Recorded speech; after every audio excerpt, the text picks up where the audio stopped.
difícil que es el de los sentimientos. Los sentimientos como expresiones, matices de este sentimiento que más que un sentimiento es un estado que llamamos amor. Artur Janov, entonces un psiquiatra, psicólogo estadounidense, se dio a la tarea de investigar esta biología del amor, o sea, el sustrato físico que nos permite sentir el sentimiento como gran modulador, condicionador de la conducta humana. A partir entonces de sus pesquisas, investigaciones, él plantea que estamos determinados por la organización del sentimiento y que lo peor que puede suceder es que no lo tengamos en cuenta, que nuestra conducta, nuestro comportamiento es realmente un factor exitoso en la participación de la comunidad y nuestra propia evolución en cuanto lo tenemos en cuenta. En cuanto no se ha tenido en cuenta, se suprima o no tenga un contexto de interpretación adecuado, nuestra conducta puede ser una conducta disfuncional desde el punto de vista personal y desde el punto de vista social. Bienvenidos a todos los que acaban de llegar, los que no pensaban que había reunión y bueno, bienvenidos todos los que van llegando. Entonces, a partir de asumir que hay una historia del sentimiento que se ha grabado también en nuestro cuerpo y en nuestra fisiología, podemos entender muchos, no solamente los problemas de salud que podemos tener, sino también de los problemas de salud social, emocional, espiritual que podemos tener solo por este pequeño factor. Ignorar la importancia del sentimiento como factor de desarrollo, incluso de la conciencia espiritual del ser humano. Entonces el sentimiento se produce cuando tenemos cierta madurez fisiológica para poder sentir el sentimiento, pero ya las impresiones han llegado y han tocado muy profundamente nuestro cerebro, que es nuestro instrumento de relación consciente e inteligente con el mundo externo, con el mundo afuera. Entonces esta historia del sentimiento empieza mucho antes de que nos demos cuenta que tenemos un sentimiento como un estado de percepción sensible aparte, entre comillas, de nuestro pensamiento y aparte de, entre comillas, también de nuestra naturaleza física, fisiológica, funcional como tal. Y digo entre comillas porque termina siendo los estados del sentimiento que se eslabonan a partir de las vivencias, no solamente de la madre, porque una madre está dentro de una cultura, está dentro de una historia personal, familiar, en la que la interpretación sensible de los acontecimientos, de la historia, de los hechos, genera estatus sensibles, que son sentimientos, que tienen sus propios mecanismos de traducción en el cuerpo. Esos mecanismos de traducción tienen que ver con algo de lo que conocemos como tipo de personalidad, tipo A, tipo B, simpático, parasimpático. Y ese tipo de personalidad tiene un patrón de interpretación y un menú, digamos así, de opciones colorido que se llaman sentimientos. Y de acuerdo a eso, nuestra fisiología relaciona y reacciona, escribiendo literalmente la historia del sentimiento personal y transpersonal en nosotros, los individuos.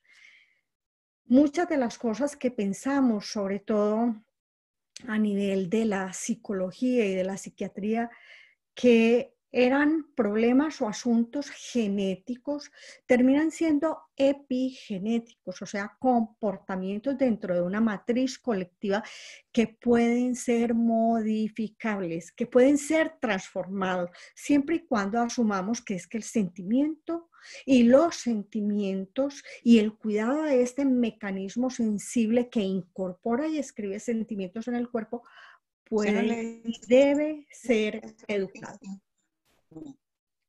Siempre Este, tiene que decirle así a eso. Así me acuerdo. Por eso es que no le... apagamos micrófonos, todos por favor, incluso por cuidado de nuestra propia intimidad familiar. Mejor apagamos los micrófonos. Yo aquí me las arreglo con los zancudos que tengo alrededor, no tengo ningún problema. Entonces les decía que empezar a considerar el sentimiento y la transmisión del sentimiento como una cuestión de vínculos sociales, culturales, familiares, personales, más que el imposible genético, porque decimos, no, es que es cuestión de genética, es cuestión de aprendizaje epigenético, porque los comportamientos suscitan estados y nosotros sentimos cada uno cuando alguien está enojado, cuando alguien está preocupado, cuando alguien está triste e induce en nosotros un estado semejante sin que se tenga que haber modificado nuestro ADN, pero sí se modifica nuestra respuesta sensible que hace nuestro lo que le está pasando a los otros, lo que le pasa al entorno. Entonces, Arthur Janov, en este documento que no vamos a analizar en detalle, sino en general, habla de la profundidad de las huellas que han producido el sentimiento o el sufrimiento o incluso ciertas situaciones alrededor del parto, como es la hipoxia o como es un parto traumático. Como finalmente lo que el sistema está censando permanentemente en él habla específicamente en la época de la gestación, en la época del nacimiento y en la época de los primeros 2 años de vida. Como lo que está censando el sistema es la presencia o la carencia del amor. Y en virtud de eso responde, reacciona para relacionarse de manera tal que la postura, la actitud, incluso el mismo sentimiento permitan que la vida prosiga adelante a pesar incluso del sufrimiento del individuo. Y habla de esas huellas primero enfocándola en un nivel que es el patrón, la plantilla de reactividad de todo el sistema de carga de energía que llama el tallo cerebral. No es que él lo llame, se llama así. El lugar donde están los controles y el patrón de carga de energía para todas nuestras actividades, que se vuelven una sensación de plenitud o no, que luego se traduce ya en el cerebro emocional como un estado o un sentimiento de valoración propio, en principio, de valerle o no valerle a la vida, de significarle o no a quién, a lo que tenemos más cerca, a nuestros padres o a las personas que están cerca de nosotros. Me tocan y como me tocan, me miran y como me miran, están presentes o no están presentes para mí. Y lo que ese sistema está censando permanentemente es el grado y la cualidad del amor que hay. En virtud de eso, desarrolla todo un patrón de reactividad que compromete sobre todo su psiquismo y su salud. Al comprometer su salud, o sea, su estatus energético y su psiquismo, obviamente también compromete la esfera del pensar. Entonces a veces entrenamos y educamos mucho el más recientemente adquirido córtex fronto-orbitario, el que etiqueta, el que saca conclusiones, el que anticipa, y no nos vamos atrás a lo que lo sostiene, que es el tallo cerebral, que es el sistema emocional, el cerebro emocional. Entonces, cuando hablamos de educación, no es solamente la complacencia para estar bien y pasar bien, sino llegar a lo profundo de esas huellas que incluso no son las del individuo solamente. Esas huellas son las de nuestra cultura, todavía muy en el marco de la víctima y el verdugo, y a partir de ahí toda la historia del guerrero o el bienhechor, del gobernante o del destructor. Todas esas líneas de desarrollo tienen un argumento común. Ese argumento común tiene que ver con el patrón de reactividad del tallo cerebral.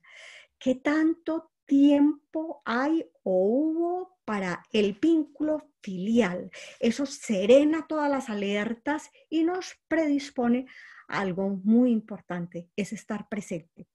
¿Cuántas veces nosotros como compañeros, como terapeutas, como educadores, como seres humanos, vemos que alguien está pero no está presente? ¿Dónde está? Está en las huellas de su tallo cerebral. No podemos escribir una realidad presente mientras el tallo cerebral no esté cargando con su atención, porque ahí está la sustancia reticular activante e inhibidora, el colorido del sentimiento, porque lo que hay es una reverberación de algo que ni siquiera puedo no ser consciente siquiera que me está perturbando.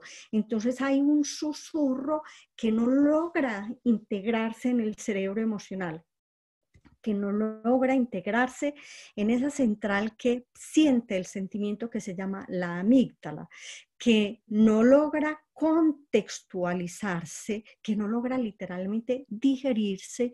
Entonces no hay una comprensión que vaya más allá de la memoria y de la respuesta, no de la relación. Ir al fondo de estas huellas supone entonces tener en cuenta esas líneas. Hay personas que vemos que voy a hablar de los nerds, que se enfrascan en el estudio porque saben que eso es lo que les funciona, no por placer, sino porque saben que eso es lo que les funciona en la vida. A la niña nunca le dijeron que tan linda, pero es muy inteligente. Entonces se pega de eso, pero en el momento en el que esa realidad se le caiga, se le derrumba el mundo. Y entonces, ¿qué viene? Lo que está detrás, y lo que está detrás es aquello que tanto teme, que no ha podido digerir, que es lo que llama Janov la huella profunda.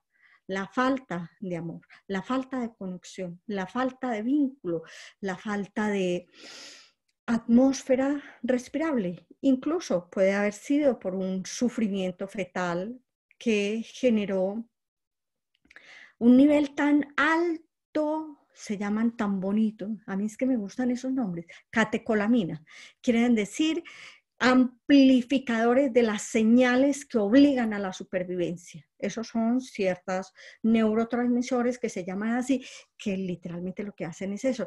En un momento de un parto difícil, hasta 600 veces se incrementan estas catecolaminas, pero también cuando hay una madre embarazada que no quiere su bebé, que ha intentado abortarlo, que ha intentado sacarlo, que lo maldice, porque eso puede suceder. Entonces, ¿cómo se ancla este ser a la vida con sensaciones y sentimientos que provienen de la esfera materna, pero ya no como una sensación ni un sentimiento, sino traducidos en sustancias que hacen que nuestro organismo se comporte de acuerdo al sentimiento, que se sienta de acuerdo al sentimiento? Cuando estamos en paz o enamorados o contemplando un paisaje hermoso, nuestro cuerpo se siente bien, y generalmente si teníamos alguna dolencia en ese momento no la tenemos, no la sentimos. Entonces es cierto que nuestro cuerpo está como están nuestros sentimientos, por más que sepamos, por más erudición que tengamos, eso no nos sirve a la hora de afrontar una crisis.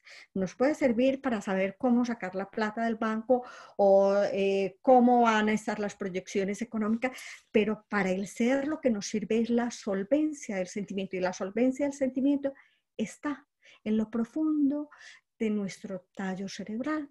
¿Y cómo sabemos eso? Lo sabemos por el lenguaje propio de ese sistema. Ese lenguaje propio de ese sistema son las pulsaciones, es la temperatura de nuestras manos, es el tono de la voz, es la respiración, es la tensión de nuestros músculos. Entonces, atención, cuando tenemos alguna o todas las anteriores, cuando no podemos dormir, hay un sentimiento, hay una alarma que no ha logrado procesarse, no ha logrado integrarse, permitiéndonos sentir. O sea que lo más humano y el paso más importante que como seres humanos tendríamos que hacer es permitirnos sentir el sentimiento, ¿cierto? Con una estructura, llamémoslo mental o ética, de manera tal que el sentir el sentimiento no me valide a mí ser inadecuado, por no decir hijo de madre, lo podemos decir, estamos en confianza con los demás. Entonces, tener este comportamiento ético, o sea, este debería ser con respecto a los demás, pero también moral, este debería ser conmigo, aquí en el sentimiento y en el corazón, nos permite avanzar como seres humanos y avanzar como comunidad. Esas líneas entonces son el tallo cerebral, que es lo que ya está grabado y determina es que si me duermo, me muero. Eso le pasa a algunas personas. Es que si grito, pierdo el lugar que tengo en el mundo. Estoy hablando de personalidad tipo A y personalidad tipo B. El que está hiperregulado quiere decir que tiene que vivir en un estado de tensión interna para salirle adelante y al paso a cualquier cosa que pueda suceder. Y el hiporregulado es dejar que pase la corriente, porque si me muevo me pillan, pierdo mi lugar. Entonces, de esa línea del tallo cerebral que es hiporregulado e hiperregulado, viene el impulso para que nuestros sentimientos se vivan de acuerdo a un código de lectura, o sea, una interpretación. Siempre estamos interpretando, tenemos una estructura en el cerebro, y se los voy a decir porque, como les digo, me encantan esos nombres porque dicen mucho, que es el hipocampo. Está debajo del campo visible como un gran contexto para que los sentimientos, las emociones tengan una base de relación, de reacción. Eso es un contexto y eso es lo que hace el hipocampo, y él repertoriza. O sea, sí, claro, es que cuando llegan las 5 de la tarde es posible que haya una tormenta que en alguna vez mi madre vivió, sintió terror y en el medio del terror me sentí abandonado.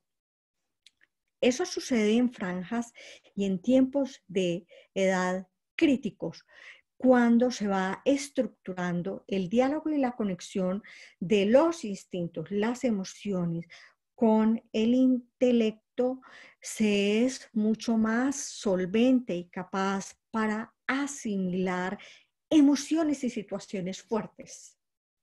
Pero cuando no estamos preparados para eso, o cuando suceden, por ejemplo, en un momento de alta vulnerabilidad, que se suman cosas, se nos hace muy difícil, porque literalmente tenemos que digerir, rumiar, asimilar todas las vivencias, y particularmente las que tienen un componente emocional.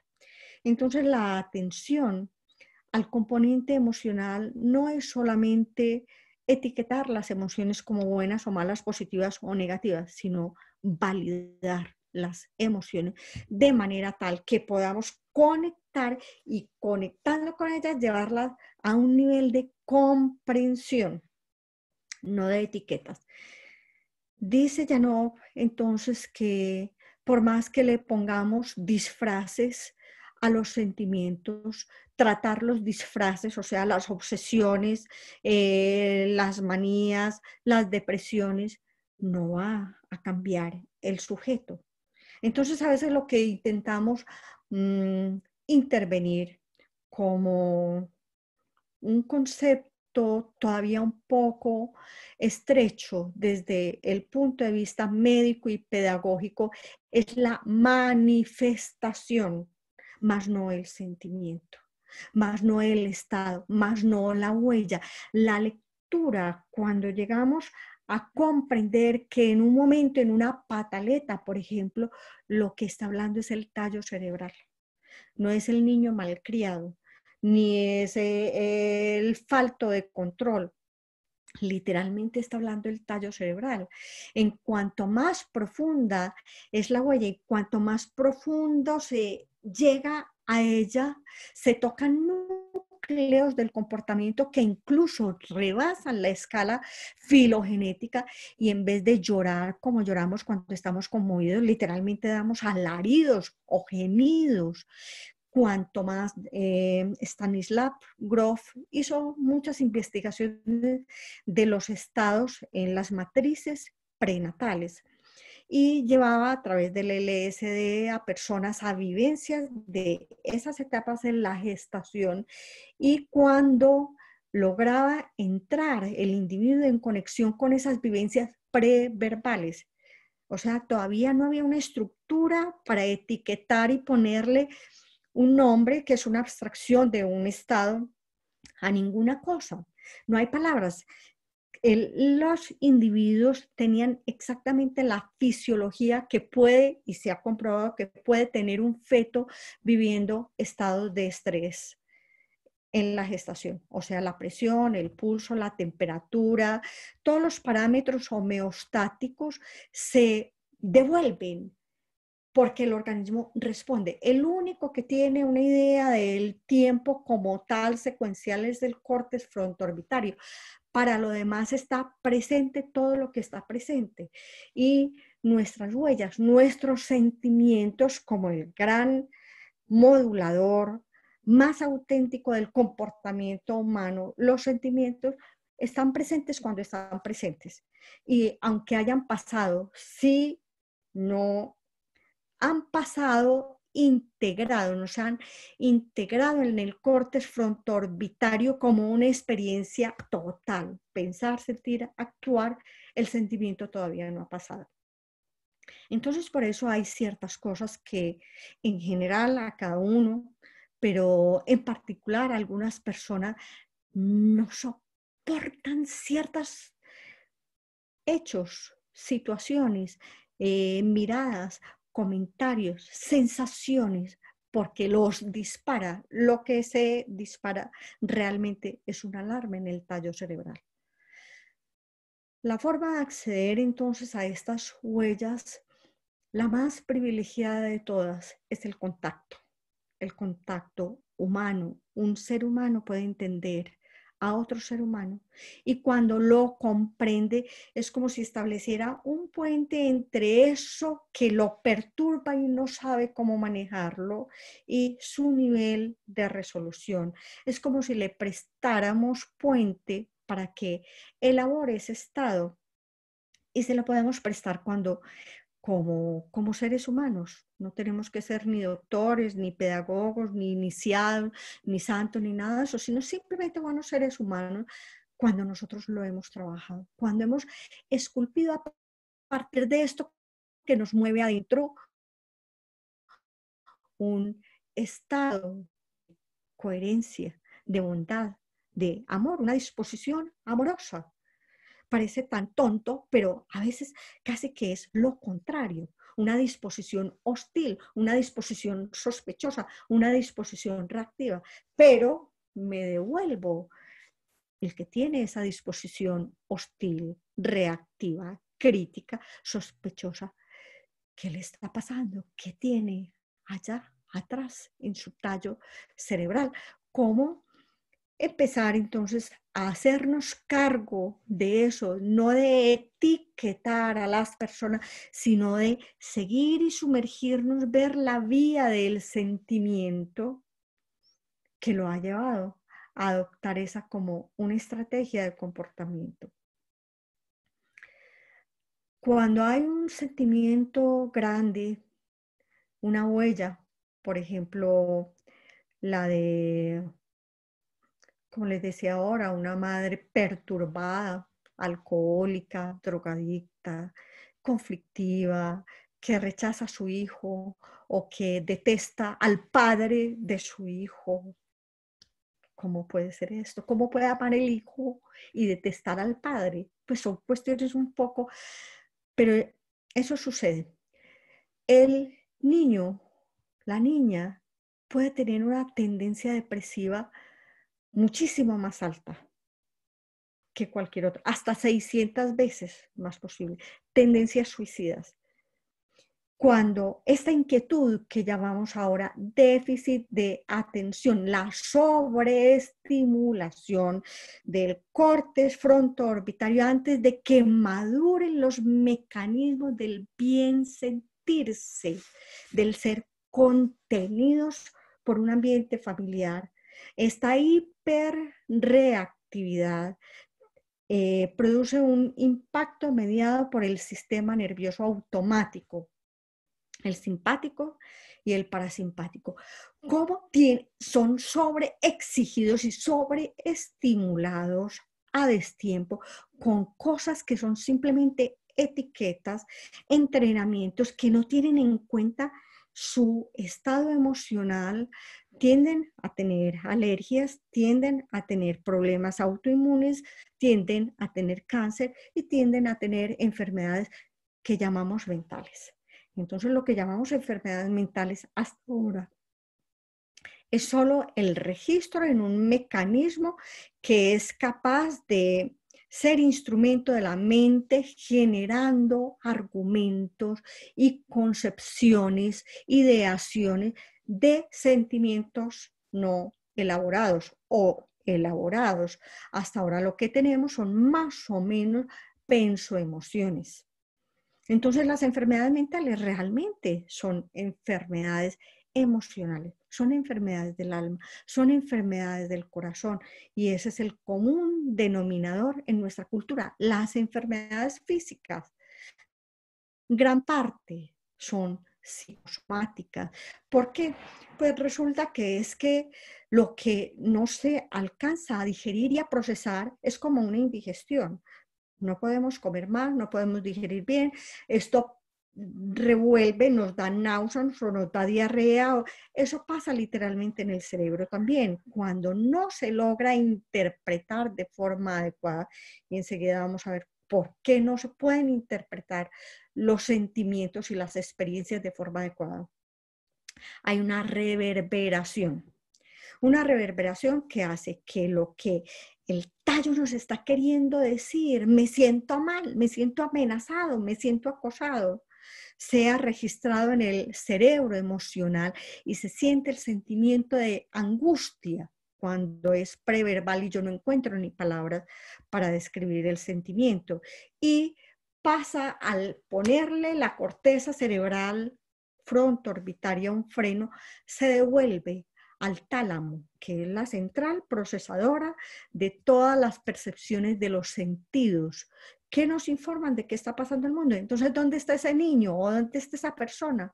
No está, pero no está porque sus sentidos no están conectados. Y el tálamo se lo pasa al hipotálamo y el hipotálamo dice, miércoles, ¿yo qué hago con esto? Esto está muy grave, eleve la presión, eleve el pulso, no deje descansar, insomnio, todas las vísceras están en estado de contractura, bueno, y sucede, el sistema inmune se cae.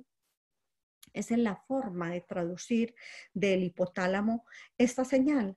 Pero el tallo cerebral cada vez está más, porque de nuevo la amígdala y el tallo cerebral dialogan con el hipotálamo y le devuelven la pelota.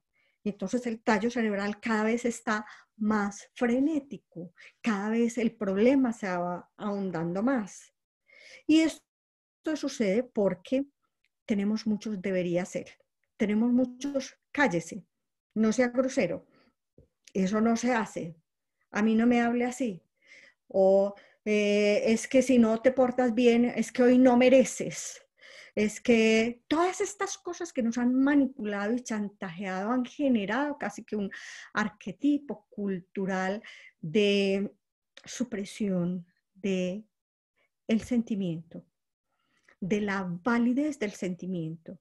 Yo no estoy diciendo que sea válida la expresión, la forma de expresarse el sentimiento muchas veces. La forma debe ser adecuadamente cultivada para que sea válido expresar el sentimiento, para que sea fácil expresar el sentimiento, para que no tengamos que salirle con astucia a la vida, porque pensamos que burlamos las defensas del otro, suprimiendo nuestros propios sentimientos y las salimos adelante. ¿A qué? Entonces empezar a considerar que el sentimiento necesita no solamente una estructura fisiológica que lo traduzca para que en nuestras células y en nuestros órganos se incorpore la sensación de ser humano, sino que necesita también una estructura educativa, filosófica, espiritual, que se ocupe de que lo que nutre los sentidos, que me lleva a una sensación y sentimiento, conduzca también a que tenga una adecuada relación e interpretación del mundo. Nuestras interpretaciones están absolutamente sesgadas por nuestros sentimientos. Lo que un día nos parece muy bonito, otro día ni le paramos bolas o nos parece incluso negativo. ¿Y qué hay detrás de eso? No hay ninguna otra cosa que el cómo nos sentimos. Cuidar. Esto es desde la perspectiva de lo que me sucedió. Pero desde otra perspectiva, y por eso estamos en este trabajo del aprendiz del alma, cultivar el sentimiento de bondad, el sentimiento de comunidad, de fraternidad. Decidir el sentimiento nos permite incluso transformar las huellas profundas que tenemos en nuestro tallo cerebral. Porque decimos sí, y entonces, ¿qué vamos a hacer? Si cuando estaba pequeño o pequeña como médica terapeuta, lo he vivido, lo he visto muchas veces en mis pacientes, cuando se agredían, voy a dejar de decir el padre le pegaba a la madre, aunque es muy frecuente, se agredían mutuamente porque detrás de un padre agresivo hubo posiblemente un papá agresivo, una mujer agresiva, descalificadora. Entonces no nos tiremos más pelotas, simplemente hay un escenario de batalla y este niño que vive esta situación se vuelve víctima y luego se vuelve verdugo y se perpetúa y se mantiene una historia hasta que decimos, ¿y qué vamos a hacer? Entonces es cuando digo yo que no es posible salir de este círculo vicioso si no nos empoderamos, si no asumimos la responsabilidad de una educación espiritual, de una educación en la que el alma ya no es de abajo para arriba, porque de abajo para arriba, ¿a quién le vamos a cobrar este dolor? Se lo cobramos a nuestros hijos y nos volvemos agresivos con ellos y terminamos volviéndonos igualito que lo que no queríamos ser, imagen de un papá y de una mamá, y elegimos una pareja semejante. Entonces, en la medida en que nos asumimos no solamente como consecuencia, víctimas de una historia, sino como artífices de nuestro propio destino, empezamos a elaborar, a construir sentimientos. Y lo hemos dicho, cuando construimos estados del corazón, estos estados del corazón dialogan con la matriz del espacio-tiempo, generando una predisposición. Y esa predisposición, una historia, y esa historia, un hábito, y esa historia, hábito, un hábitat, o sea, una civilización, un planeta. Entonces empezar a hacernos cargo. Es que yo soy así porque mi mamá, o porque mi papá, o porque es que cuando estaba chiquita mi tío, o porque cuando estaba chiquito, no, y tienes 20, 30, 40, 50, 60 años, ¿y qué vas a hacer? ¿Qué vas a hacer contigo? Es el punto de partida. cada momento tenemos el punto de partida en el que, de acuerdo a una forma de pensar recta, podemos conectar nuestro cerebro emocional a través de las imágenes en nuestra conciencia, con una predisposición y una actitud que transforme esta base, esta matriz sobre la cual la vida ha escrito para que nosotros empecemos a escribir. Quiere decir, nos toca a nosotros ahora, es en este momento. Hemos aprendido mucho del psicoanálisis, de la psicología, del positivismo, del conductismo, de todas estas corrientes psicológicas, filosóficas, humanistas. ¿Cómo llegamos a donde llegamos? Pero no necesariamente. Eso nos va a decir cómo seguimos y cómo hacer. No para desandar y olvidar la historia, sino para que a partir de esa podamos construir el camino que podemos construir. Y tenemos que utilizar nuestros sentidos y tenemos que utilizar nuestro instrumento, porque es en este instrumento donde se manifiesta nuestro ser espiritual y donde este ser espiritual carga incluso al tallo cerebral, lo modifica. Y hay una técnica que hemos hablado muchas veces y es cómo entre respiración y respiración lo que pensamos y sentimos lo escribe 4 veces el corazón. Entre una respiración y otra hay 4 latidos del corazón y entre una respiración y otra esos 4 latidos del corazón han bombeado millones de glóbulos rojos cargados con una señal y con un mensaje, cargados con una predisposición a reaccionar de determinada manera, que es interpretado en el cerebro como una orden que va a través de nuestra sangre por los neuromediadores, hormonas y neurotransmisores, a través de nuestro sistema nervioso como una orden para condicionar nuestro comportamiento. Aunque haya pasado lo que haya pasado, más allá de un prototipo, mi papá, mi mamá, mi historia, mi cultura, la religión, la política, el virus, todas estas cosas que son eventos externos, hay un arquetipo, están los arquetipos de los que vamos a hablar también en el trabajo de formación. Y es, ¿a cuál arquetipo recurro? Literalmente hay personas, seres humanos, que no tienen de qué pegarse. Cuando uno ve su historia, cuando uno ve sus circunstancias, cuando uno ve lo que sucedió con ellos en la infancia, yo no puedo decir, no, es que abrace a su papá, porque abrazar a ese señor le supone una herida profunda. No, es que perdone a su mamá. ¿Cómo voy yo a decirle a alguien que ignore su historia y su vida, que lo olvide, si es parte de lo que tiene que tener en cuenta para ir a donde tiene que ir? Entonces, más allá de los biotipos, prototipos, hay siempre en todo ser humano a imagen y semejanza de lo perfecto, un arquetipo. Hay un arquetipo padre, hay un arquetipo madre, hay un arquetipo hijo, hay un arquetipo vida, cualidad, que es el alma. Entonces, cuando las personas se refugian en ideales o religiosos o filosóficos o incluso ilusiones, alucinaciones, eso es preferible. Una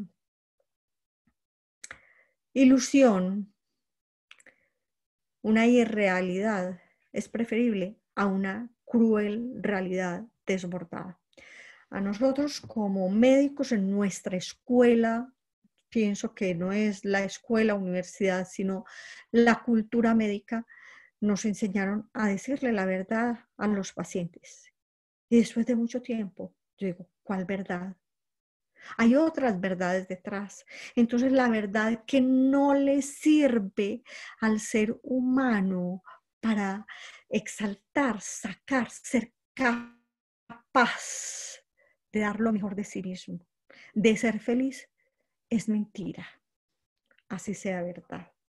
No es una verdad consecuente con la verdad mayor.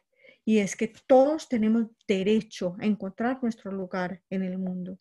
Entonces, cuando yo acuso a alguien por su manera de ser, por su manera de estar, ignorando sus circunstancias, no estoy siendo consecuente con eso verdadero. Ya no hablemos de las verdades plurales, hablemos de lo verdadero.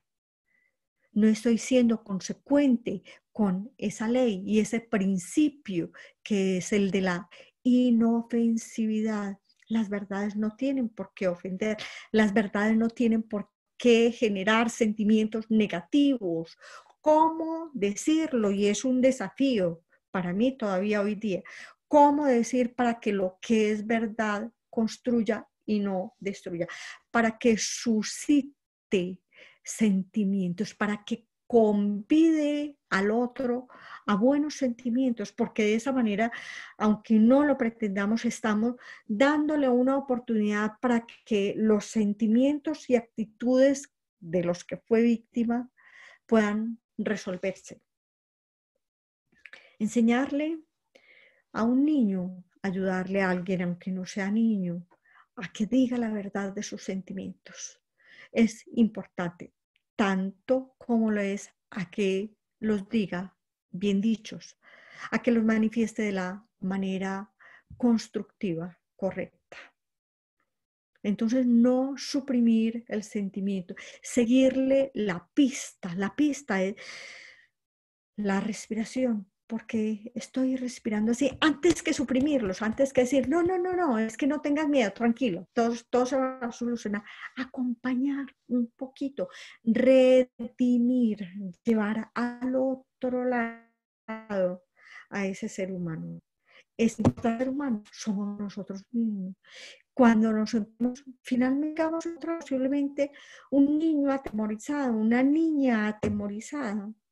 ¿Y qué le podemos decir? Pues bueno, ven, vamos, lo logramos, porque ya tengo 20, 30, 40, 50, 60 años, lo logramos, lo lograste. Entonces es unir esos estados que han estado disociados para que esa parte que no ha logrado integrarse en la madurez del tiempo que etiqueta aquí el cerebro, del conocimiento, que no ha llegado a esta precariedad del sentirse excluido, utilizado, maltratado, para que se une y se integre y de esa manera podamos, como seres humanos, sostener, soportar lo que nos corresponde en este momento, que no puede ser a pesar de nuestros sentimientos, sino integrando nuestros sentimientos de la mejor manera. 3 líneas. Tallo cerebral, lo que hacemos, que hasta en la respiración se note que estamos trabajando, esculpiendo nuestros sentimientos, la joya de nuestro corazón, en nuestras emociones, actitudes, vínculos, que se note el trabajo que estamos haciendo para traer la luz y la calidez posiblemente a un ambiente, a unas circunstancias que han sido estériles, difíciles, hostiles. No tiene por qué seguir siendo así. No tengo por qué seguir siendo eco y multiplicador de lo mismo. Y tercero, en nuestro uso de la mente, prejuicios, orgullo, crueldad. A veces somos crueles diciendo las verdades, a veces somos crueles con el poder que tenemos del conocimiento o de una autoridad intelectual. Que no utilicemos nunca nuestro intelecto, nuestro conocimiento para dañar, para minimizar a nadie. Todo contacto genera una impresión y una relación y una reacción. Entonces, empezar a entrar en contacto con nuestros propios sentimientos de otra manera, sin sentir que fuimos víctimas y por lo tanto sin juzgar al mundo, porque eso es lo que hacemos como víctimas, juzgamos al resto del mundo como verdugos. Que transitemos entonces esta vía tan hermosa que es la de nuestro instrumento para poder vivir el sentimiento y la dignidad del sentimiento de ser humano, que no nos sintamos miserables, mezquinos, culpables. Quiere decir que si nos sentimos así es que no hemos logrado elaborar alguna cosa. A lo mejor no somos ni tan mezquinos ni tan culpables, es simplemente el eco de atrás que nos persigue, que nos castigó por cualquier tontería y nos marcó profundamente. Cuando las mamás nos decían, las santas madres nos decían, es que me vas a enloquecer, es que no puedo contigo, es que estoy enferma por tu culpa. Uno cree que eso es un decir y que es una bobada y es ridículo, pero no, para un niño no lo es. Entonces, toda esta carga no está solamente en un recuerdo circunstancial, sino que está en la matriz de su comportamiento que está en el tallo cerebral. Hasta el tallo cerebral tenemos que llegar y al tallo cerebral se llega con sensaciones. No se llegan ni con decretos, no pasa nada, estoy de maravilla, perfecto. Y cuando menos piensa uno, ¿qué pasó? Pues no era. Y no, es que estaba suprimido esa huella del tallo cerebral. Al tallo cerebral se le habla con sensaciones y las sensaciones vienen a través de los sentidos y los sentidos se sintonizan desde el corazón. Las sensaciones, la naturaleza es sanadora porque nos produce sensaciones bellas, porque tiene vibraciones que son ciertas, que son verdaderas, no son sucedáneos, son de verdad nutritivos. Entonces, que en este periodo nos permitamos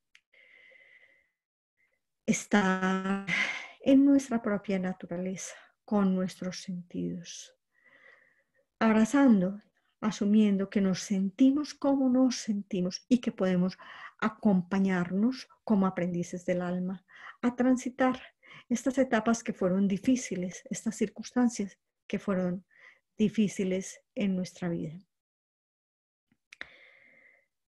¿Tienen alguna pregunta?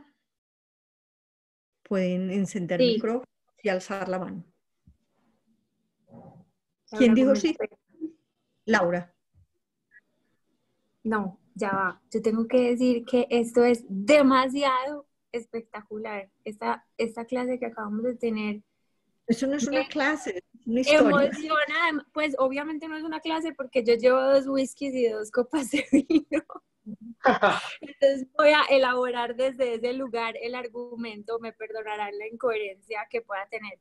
No, pero sí quería, Guruji, darte las gracias porque demasiado hermoso, informativo, iluminador. Tú sabes que yo hice un curso en la Universidad de Harvard el año pasado y me impresiona que esto pues trasciende por demasiado, pero reúne absolutamente todo lo comprendido en ese curso que se llamaba Medicina Mente Cuerpo. Creo que lo único de valor que puedo agregarle a la conversación para que tú mires si es apropiado pues ahondar en eso más adelante, pero es lo que ellos llaman la ecuación de la medicina mente-cuerpo, completamente basada en la manifestación pues y en este tema como de la biología cerebral y cómo ya es tan evidente la forma en la que nuestra corteza prefrontal y el tallo cerebral, digamos que se manifiestan en nuestra vida dependiendo desde el lugar desde el cual nosotros estamos viviendo. Pero esta ecuación de la medicina mente-cuerpo, ellos básicamente lo que dicen es que la salud es el resultado de la ecuación entre lo que nos estresa versus dividido los factores de resiliencia, eso es igual a la vulnerabilidad que tenemos a la enfermedad. Pero lo curioso es que entonces ellos igualan eso a que el estrés mitocondrial dividido la resiliencia mitocondrial es también igual a la vulnerabilidad pues a la enfermedad, que de alguna manera es igual a que si estamos viviendo desde la corteza prefrontal versus el tallo cerebral igual a la vulnerabilidad a la enfermedad, que ellos lo igualan a, y aquí es mi punto, lo que ellos llaman separation threats, o sea, las amenazas de separación, dividido como las posibilidades de integración que tiene el ser humano. Entonces ellos lo que dicen es, todo lo que al ser humano lo hace sentir separado, entonces separado puede ser desde perdí a mi mamá hasta un fracaso económico, hasta una experiencia emocional, hasta lo que tú hablabas ahorita de algo a lo que yo soy más propenso por lo que pudo haber pasado en el proceso de gestación, etcétera. Todo lo que yo percibo como una amenaza de separación versus lo que yo percibo como una posibilidad de integrarme de sentirme parte de una comunidad, de mí mismo, del universo, de lo que me hace sentir protegido, integrado, pues como unido. Entonces, como todo esto que tú estabas hablando de alguna manera desde la perspectiva pues como biológica del cerebro, pero también desde el aprendiz del alma, y digamos que ahí lo que le quería sumar era simplemente qué bonito eso de cada vez que nos sentimos separados, ya hay una rama de la medicina que estudia y puede evidenciar cómo pues de alguna manera es todo el tema del aprendiz del alma, ¿cierto? Porque es como que el aprendiz del alma está en camino a la unificación, en camino al reencuentro de identificarse como una particularidad, pero dentro de una gran unidad que es y que lo refleja. Y ya la medicina nos puede mostrar que cada vez que nos sentimos separados de eso que somos, pues estamos reaccionando, viviendo desde ese tallo cerebral, viviendo desde esa, pues como amígdala, no sé, tú me podrás explicar más de eso que yo, versus cada vez que yo me siento parte de protegido, integrado y estoy en la corteza prefrontal que le manda a todo mi sistema la señal de estoy a salvo, estoy protegido, puedo trabajar en paz, puedo como sanar en paz. Bueno, no sé si eso tiene sentido para alguien, pero me parece muy especial. Bueno, tú tocas algo que tiene una connotación aparentemente muy biológica y fisiológica y es el estrés y la resiliencia mitocondrial. La mitocondria es la organela o función, llamémoslo más bien, que respira adentro. Pero es que ella respira conforme respiremos nosotros y nosotros respiramos conforme sintamos que hay una atmósfera de confianza alrededor. Y esa atmósfera de confianza es la que nos permite sentirnos unidos a algo, perteneciente a algo, participante de algo. Entonces hay un proceso que es el de existencia común en el que nos sentimos pertenecientes o participantes de algo, de manera como a mí me gusta el juego de palabras, pertinente o no, pertinente, perteneciente, participante o no. Pero llega un momento en el que tomamos las riendas y nos unimos con nosotros mismos y respiramos ya no según sucedan las cosas afuera, en la marea de los acontecimientos, la vulnerabilidad de lo de afuera, sino la solvencia como aprendiz del alma, como el alma, que ya no solamente le sucede el mundo, sino que él le sucede al mundo. Y la ecuación es cómo le quieres suceder. Y prepárate para eso. Y ahí lo más hermoso pues es la relevancia de las cuarentenas, ¿cierto? Que es como volver a lo básico, volver a lo simple, una cosa tan sencilla como 40 días de observar desde distintos 40 puntos focales la resiliencia. En realidad estamos hablando de 40 formas de habitar la corteza prefrontal vemos el otro lugar, y pues la salud y la vida. Sí, así es. ¿Alguna otra pregunta? ¿O intervención o invitación? ¿Qué tal estuvo la clase de culinaria? Pero abre el micrófono.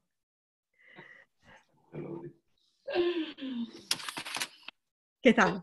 Yo estaba en crisis antes de la clase y quiero decir que para mí fue una clase súper como sanadora. Me llegó al alma. Te agradezco infinitamente por esta clase. A pesar de la crisis. Con todo y todo. Sarita. Luz Ángela, yo... Una, 101 no. Sí. Tenía como 98 preguntas. Una. Leyendo el documento y oyéndote, pensaba mucho en qué pasa con la cantidad de niños y niñas que no tienen familia. Bueno, con los 11.000 niños que tienen en sus manos el ICBF, por ejemplo, que probablemente tuvieron una gestación complicada, que llegaron al mundo a las malas y que probablemente llevan más de 2 años esperando el turno para que les cambien el pañal. Pues es que el autor era como muy radical diciendo que no, Sarita, sí, porque él plantea y llega hasta donde llega, no quiere decir que ahí esté consumado todo, nos toca a nosotros seguir, que sigue, completar la historia. Alguna vez me preguntaron qué hacer, a mí me gusta mucho trabajar el tema de la muerte, del acompañamiento al moribundo. Y me preguntaban las enfermeras que qué hacían si dejaban los pacientes abandonados literalmente ya cuando les decían que no había nada que hacer. Y le dije, ustedes son su familia. El que haya cerca. Entonces no es, sí hay una filiación y una resonancia mucho más grande y poderosa que responde naturalmente cuando hay un vínculo de sangre, hablándolo tal cual, con lo misterioso, no solamente por las impresiones grabadas durante la gestación o durante las épocas sensibles del desarrollo de ese campo magnético del corazón, sino todo lo misterioso que tenga la sangre. Pero es que todos los seres humanos tenemos un corazón y tenemos sangre, entonces cualquiera, cuando hablo del prototipo, no tuvo papá, no tuvo mamá, claro que sí. ¿Y dónde estamos los otros seres humanos? Entonces es tomar la responsabilidad colectiva como seres humanos de todo lo que podamos hacer cercano a nosotros. En estos días que hemos hablado de las redes de solidaridad, en la Red Mundial de Corazones, decimos, hay una fórmula de oro para las redes solidarias. Primero, lo que está al alcance de tu vista. Luego, lo que está al alcance de tu corazón. Si te duelen los niños, ¿qué vas a hacer? Porque entonces vivir con ese cargo de conciencia es ser coherente. Y luego lo que esté al alcance de tu alma. Yo no son estos niños, sino también esos niños y sus padres, progenitores de niños que están abandonados o cuidados, porque no seamos dramáticos tampoco, lo mejor que las personas de Instituto Colombiano de Bienestar Familiar los pueden cuidar. Entonces la vida es una carrera de relevo. Si ese papá y esa mamá no pudieron más que simplemente parirlos, bien, seamos nosotros los demás la familia. ¿Cómo puedes? ¿Cómo? Porque lamentarnos no va a hacer sino incrementar la desazón y el dolor. Es apersonarnos. ¿De qué nos podemos apersonar? ¿De qué manera? Por eso yo pienso que la educación espiritual es urgente, porque si no, tendríamos tantas huellas, tanto lastre, historia que resarcir, que no nos va a alcanzar el tiempo. Entonces, tenemos que utilizar una tecnología superior. Y esa tecnología superior es la conciencia. ¿Y qué es la conciencia sino la manifestación de la relación mía con el mundo? ¿Cómo me voy a relacionar yo con el mundo? ¿Como víctima o como alma? Entonces ahí es cuando empieza a habitarnos este poder. Sí, podemos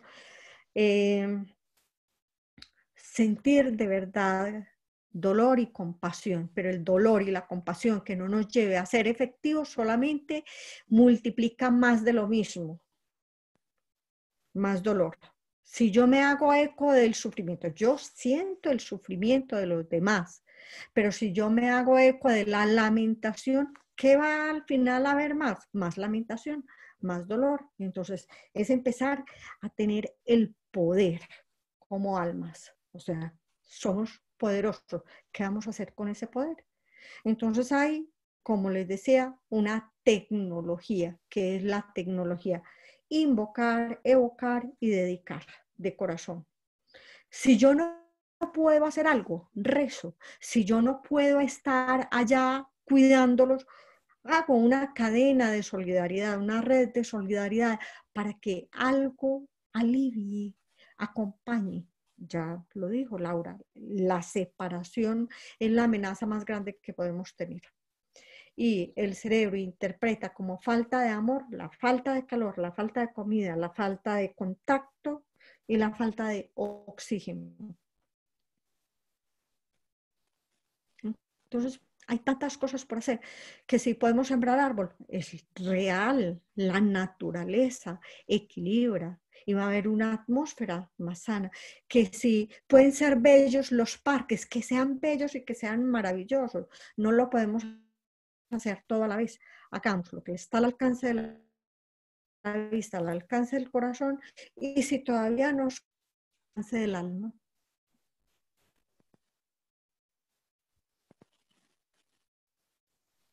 Preguntas.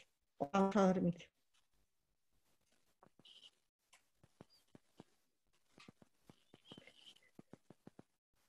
Conexión internet inestable.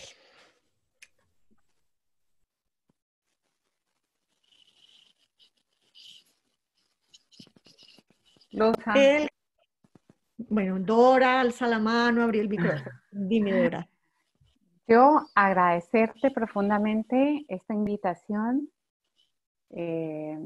Conocía el documento que hiciste sobre Arthur Janov ya hace algunos años, inspirador para mí desde ese entonces.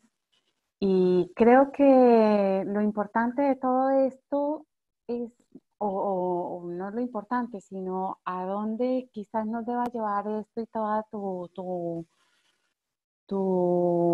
invitación, ¿no? Siempre te digo que es inspirador también cada invitación que nos haces.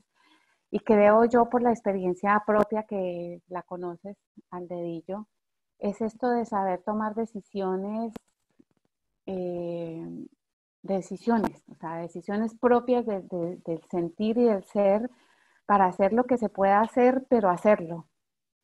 No si sale bien o no tan bien, sino hacerlo, comenzar a caminar, porque es la única forma en la que realmente uno puede entrenar de nuevo a su cerebro para hacerlo diferente a como lo aprendió a hacer de niño. Gracias, gracias, gracias, gracias por esta invitación. Con mucho gusto, Dora. Desde Argentina, Dora trasnochando. Un poquito.